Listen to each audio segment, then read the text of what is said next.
Okay, so this is the first layer of paint overall, and so yeah.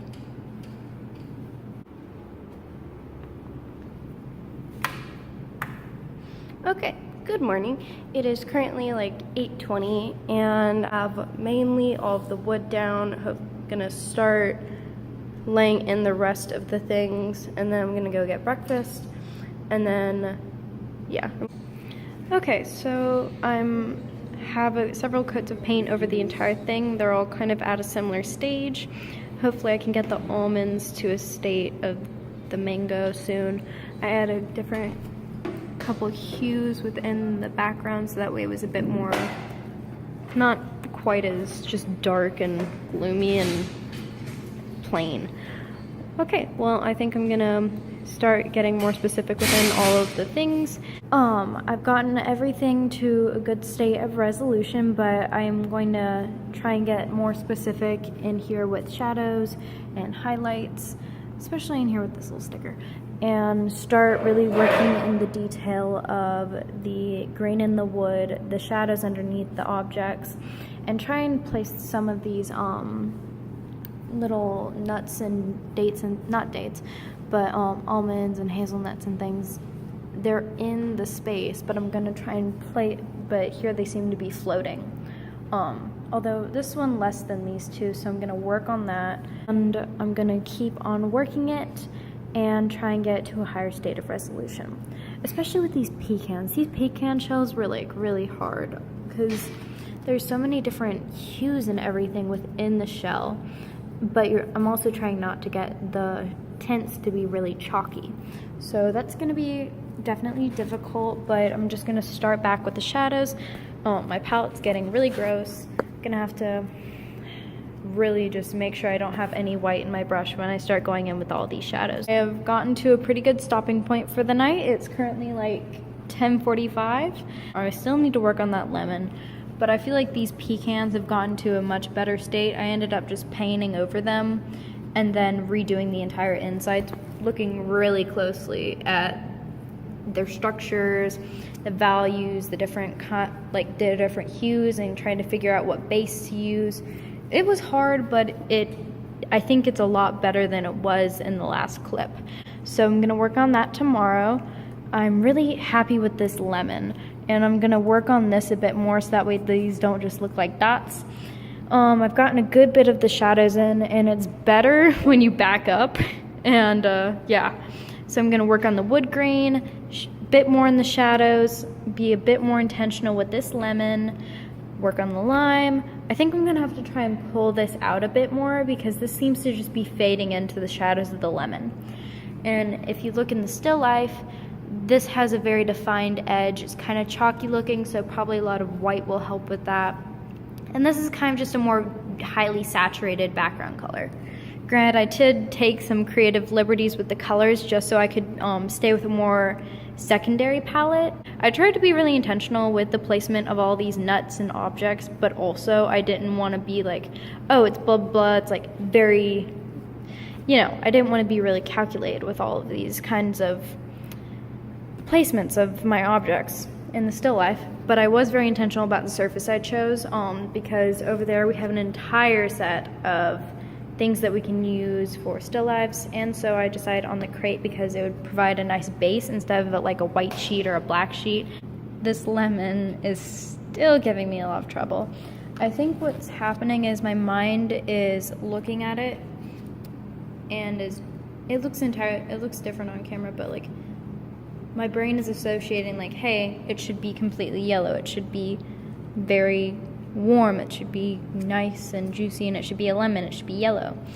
But kind of just picking it apart, it looks a bit more green. It looks like the interior is much cooler than the outside, so I'm gonna try and work it that way. I'm on like layer 6 or 7 on this poor lemon, so, and I'm getting a bit frustrated with it, but I'm just gonna keep working with it and try and just cool off a little bit.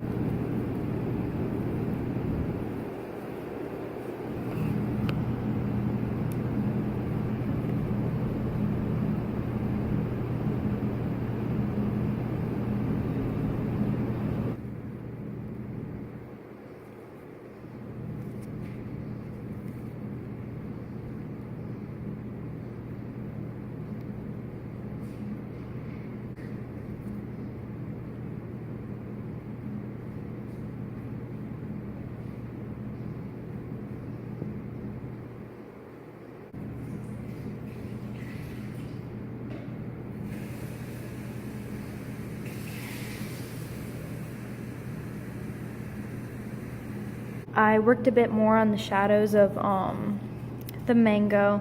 It's hard to like delineate shades and how to exactly color the mango right now because it started rotting the first day of my still life setup. So I've just kind of been going off of the shadows and the remnants of color.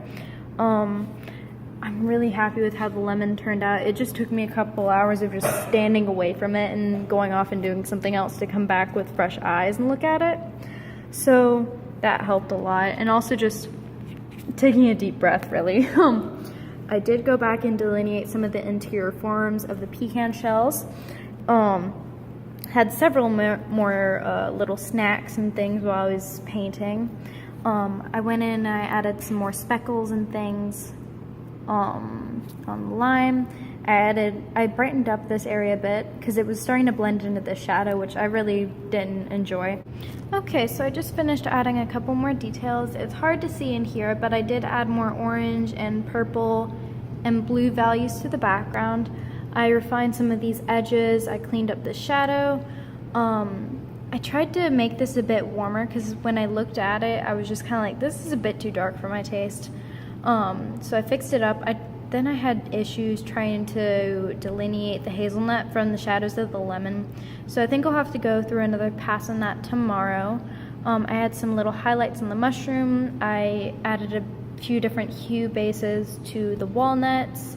I had some warmer highlights, maybe some reflections or something off of this lemon. And then I add some couple little details in the pecans where you can see that there are different colors. I don't know what that was. Love that. So I worked on the wood planking a little bit more, just refining the details. I also tried to warm up a couple of these shadows. And I think it worked well. And then I add some blue in the very bottom curve. And I tried to I tried to create my brush strokes in a way that they would show the way that the form of the lime is and existing on a plane. So I had a realization while I was working on my piece. Because I know I've been saying like, oh, I'm trying to refine, I'm trying to get to a high state of resolution. But I think I've definitely forgotten what I wanted to do when I set out doing this painting. I wanted to combine the styles of Caravaggio during the Renaissance and modern impressionist painters.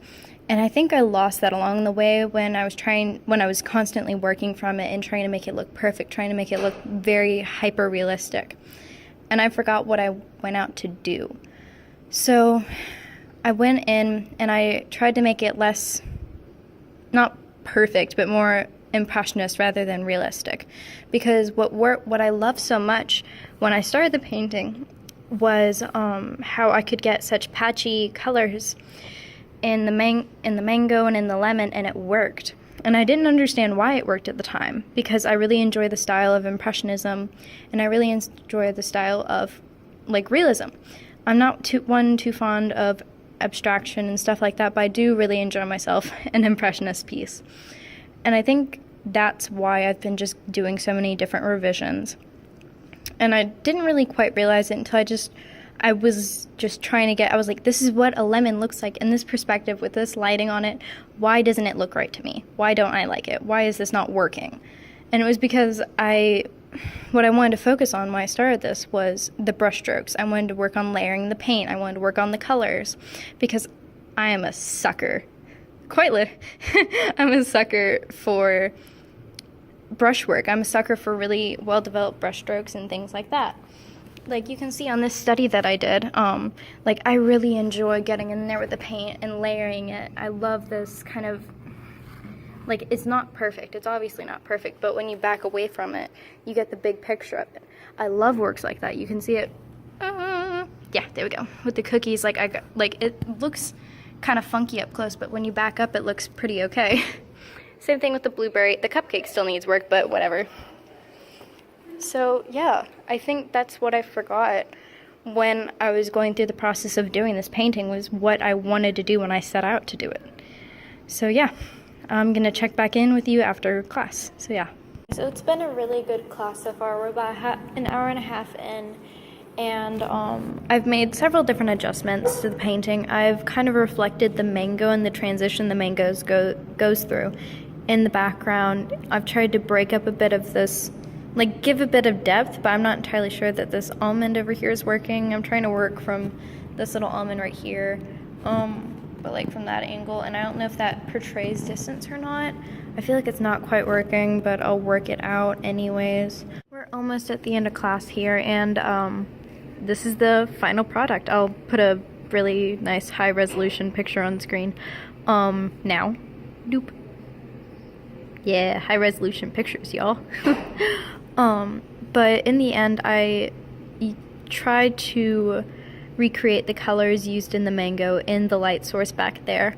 And kind of what I lack in a lot of other pieces is a very committed light source. Like if a character is right here and the light is coming from this way, I tend to just kind of make flat images.